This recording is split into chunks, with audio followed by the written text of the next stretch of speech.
calls in reference to a black motorcycle traveling westbound on Interstate 30 that was driving recklessly. I was advised the operator was braking hard in front of people, switching lanes fast, and flipping people off. One caller stated the operator must be high. I noticed the motorcycle was traveling 78 miles per hour in a 65 mile per hour construction zone. I then activated my emergency lights and siren to perform a traffic stop on the motorcycle. The motorcycle continued westbound and then abruptly made a dangerous turn onto exit 1.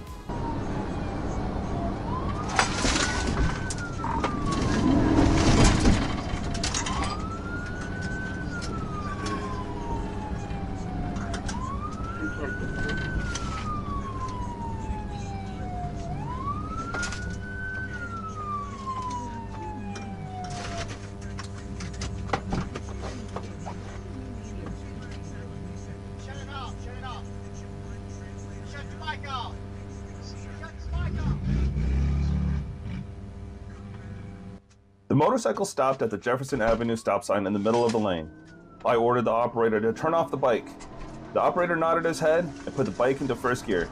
I then pulled out my taser, but the motorcycle then continued straight onto the service road.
Major Mike Moyer then joined the pursuit as a secondary unit.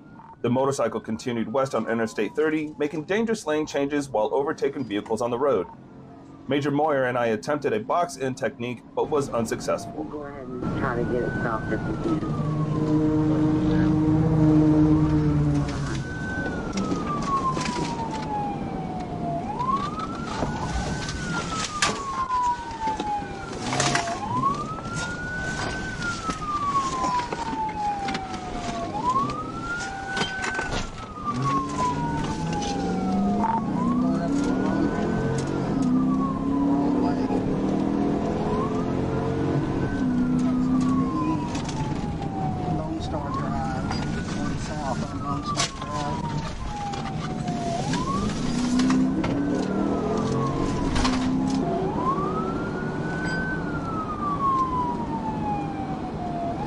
So go back in, I'll shut down.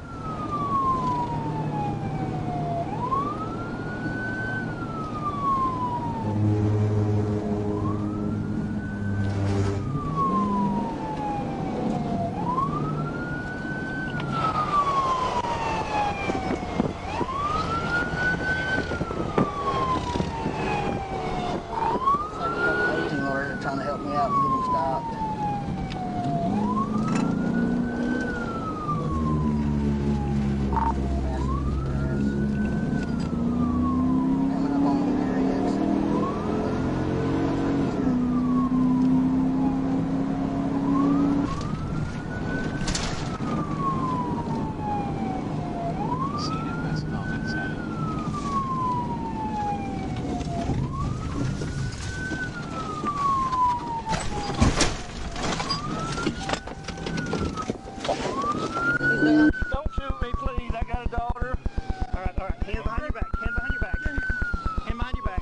What's your problem? Man, I was just going for a joyride, that's all.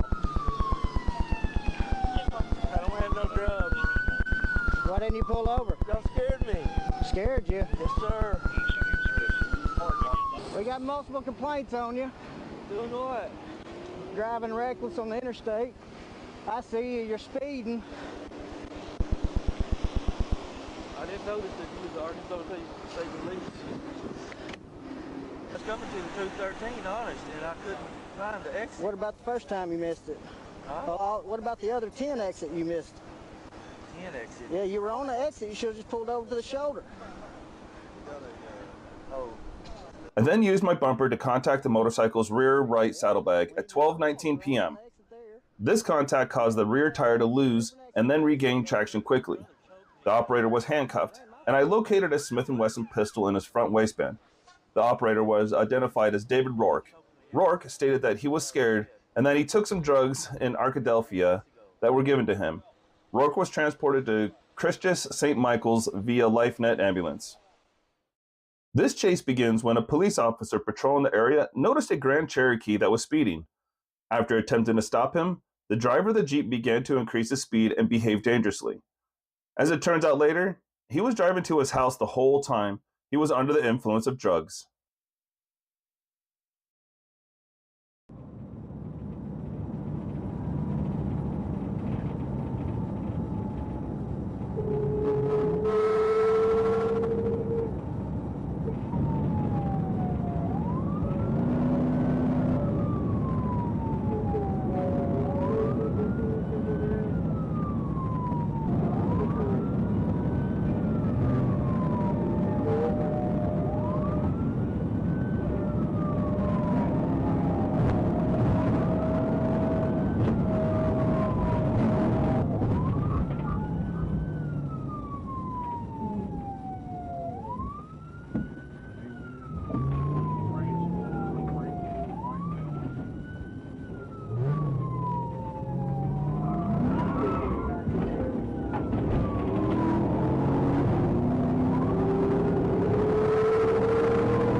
At the end, he still decided to pick a fight with a policeman, but was quickly neutralized and taken to jail. I was sitting at the 15-mile marker turnaround facing eastbound. I notified Sergeant Ryan Shelton of what was going on and tasked Troop G dispatch to get more information. I then moved to the right shoulder of I-30 eastbound. Troop G dispatch then advised that TAPD was requesting our assistance with the pursuit and that the pursuit was still eastbound on I-30 at speeds over 100 miles per hour.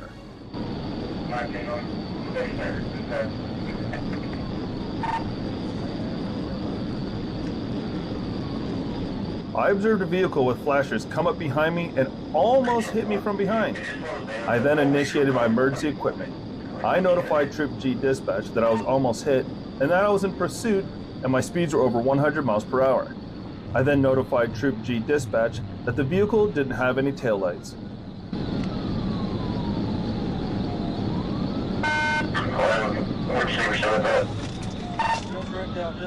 Just wrecked out. The vehicle then collided with the trees. I initially passed the vehicle after the collision. I turned around and went back to the vehicle. As I got to the vehicle, I observed the vehicle was severely damaged and that the driver had significant injuries. The vehicle was towed by Bypass Record Service, and the driver was later identified as Steve M. Martin Jr. At 12:41 a.m., a Pine Bluff police officer observed a large crowd in the parking lot of Allo Cab Superstop at 200 North University Drive, where multiple people were shooting guns. The officer reportedly began to chase two of the males he saw shooting after they got into a white Pontiac. This explains the large number of police officers that you will see later in the video. What's it? Found some buddy. I think he had a blow right here in front of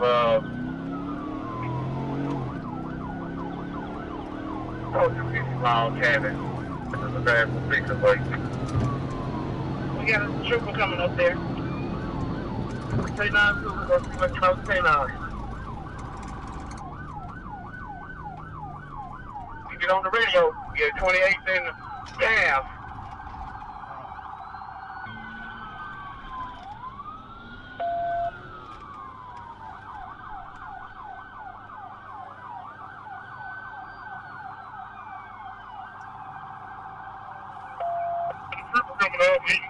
He's coming up on the town. He's coming up behind you.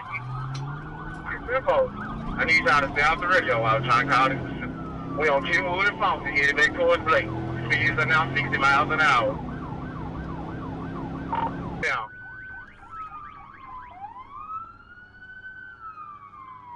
$25 on dispatch.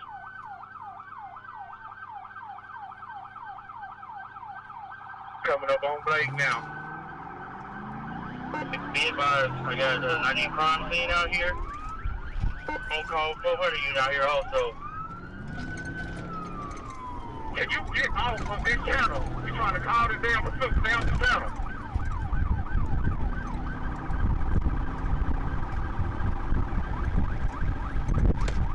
We're in 211. Where you at? On Road to Denmark, headed towards 17th and 8th.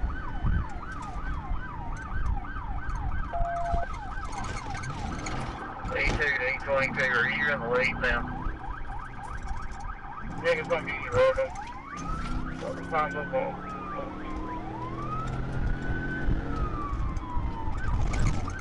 Troopers attempting to get him out. He's gonna be right here at Palm 17th and Palm. Heading through the light right here at 17th and Hazel. Headed east. Trooper over.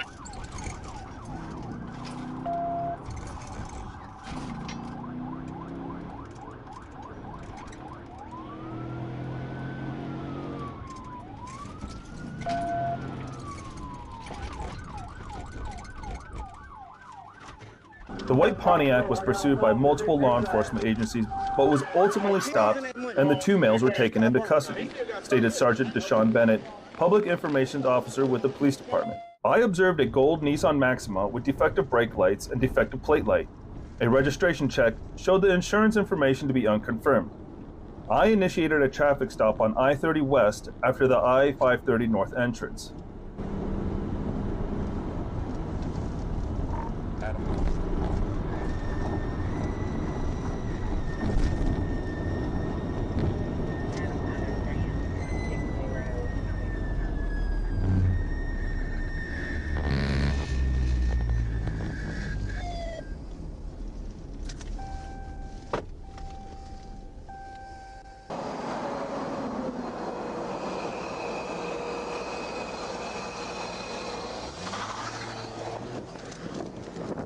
I observed a young black male driver. I was on the passenger side and shined my flashlight at him. He then put the car in drive and began to flee.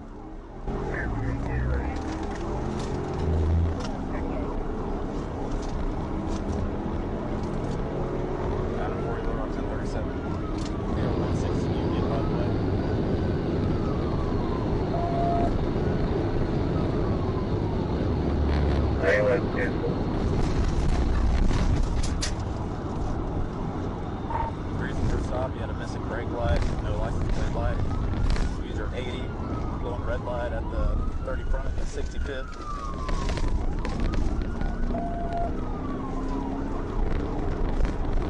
West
perfect left. Let me know if you go left or right. Go up behind. We went right.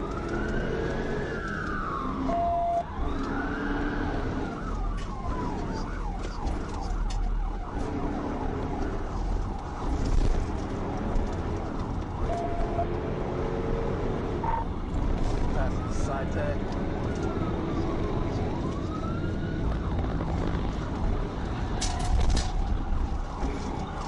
Looks like he's about to wreck out. Yep, gonna be at Azalea.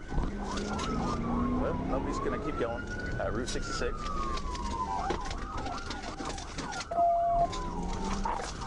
Footbell, Blackbell. The vehicle drove over several curbs, which caused the vehicle to bottom out. It eventually jumped the curb at Chicot and Azalea. The driver then left the vehicle and fled on foot into a wooded area. Inside the vehicle, a black Glock 23 handgun was located on the floorboard. This gun was found to have a metal switch on the back slide. The purpose of this switch was to turn the handgun into a fully automatic weapon. There were multiple pill bottles in the vehicle with the name Demetrius Grisby. I asked the owner of the vehicle about it, and she stated her son, Demetrius Grisby, drives it. I was able to positively ID him from his driver's license photo. This motorcycle chase begins when the police received several complaints about a motorcyclist speeding and swerving all over the road. After some time of searching, the motorcyclist was found. But of course, he didn't want to stop. As it later turned out, the motorcycle was stolen.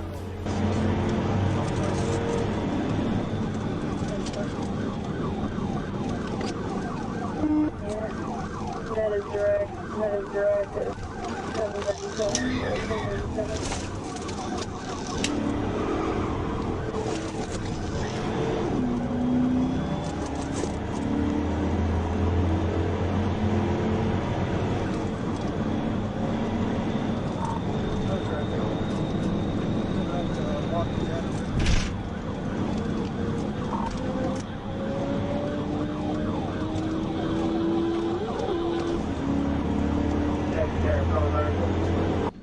Please note how professionally a police officer drives a 2-ton Charger without having normal brakes for that weight. West of the interstate.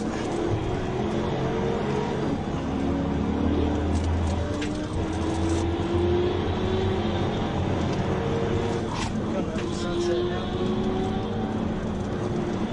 You okay over there?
sir, take it off.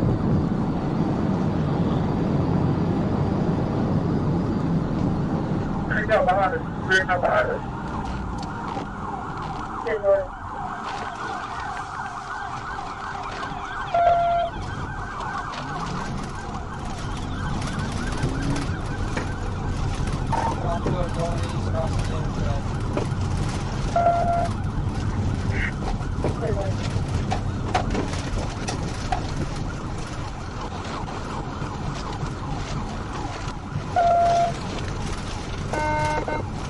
On the interstate.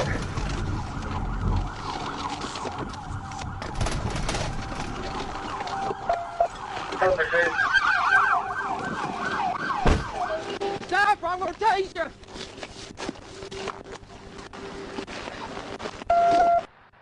The motorcyclist lost control and fell in the grass between the two roads. He then got to his feet, managed to run across the two lanes and fled into the woods. The suspect was never found. On September 7, 2023, at approximately 12:55 a.m., Trooper Killian, was patrolling Interstate 630 West at Mississippi when I observed a black Nissan Altima bearing traveling in the number 3 lane. I observed the Altima strike the white dotted line that separates the number 4 lane from the number 3 lane, and then continue to swerve inside of the lane. I then ran the license plate through the ACIC. At Interstate 630 West and Interstate 430 North, I informed Troop A Communications that I was going to conduct a traffic stop on the vehicle.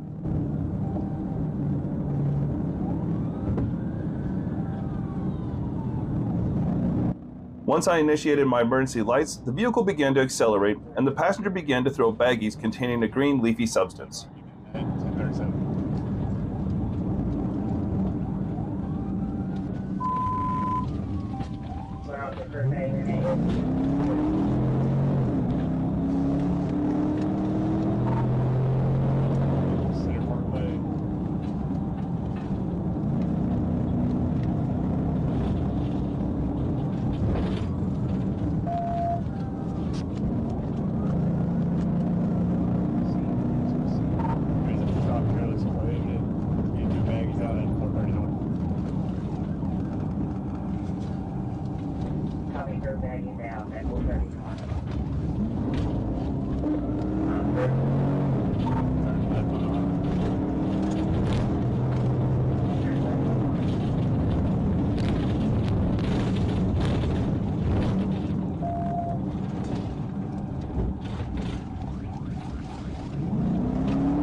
White shirt. Blue shorts. Personal. You got the driver ran that way on 41st, came over here to lock the doors. The Altima then turned left onto 42nd Street and immediately stopped on Tatum Street and bailed on foot. I pursued after the driver on foot. The driver ran towards 41st Street, where he bailed into the wooded area. After inventorying the vehicle, I found an Arkansas ID for a Michael Duane White III. The picture from the ID matched the description of the driver who bailed on foot. I contacted the registered owner of the vehicle, Tanya McBride. She stated that she didn't know who was driving the vehicle. On August 2nd, 2023, at approximately 9:42 p.m., I attempted to make a traffic stop on a 2021 Dodge Durango on Interstate 40 westbound for speeding. The Durango took the 281 exit onto Mound City Road, then it accelerated, passing a truck on the right shoulder before going south on Mound City Road. Mary 4202. All right, show 1037 for Mound City.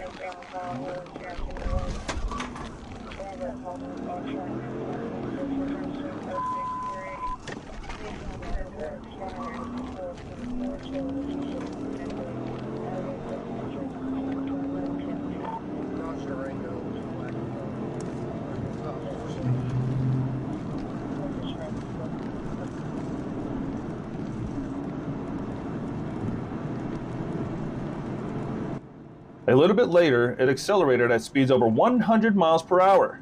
The Durango approached the 282 mile marker, splitting two eastbound vehicles and pushing one of them to the left shoulder. He continued eastbound on Interstate 40, driving with no regard for the safety of other motorists. After a couple of miles, he slowed by other eastbound traffic, allowing me to use a tactical vehicle intervention on the fleeing Durango.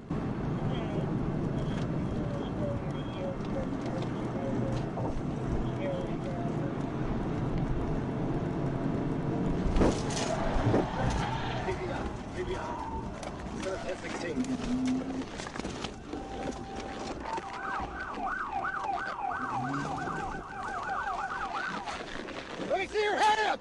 Let me see your hand! Hands up and face away. Close the door. Close the door. Face away. Face away. This TVI caused the Durango to lose control and strike the concrete wall on the south side of Interstate 40. The occupants of the Durango were given verbal commands and taken into custody with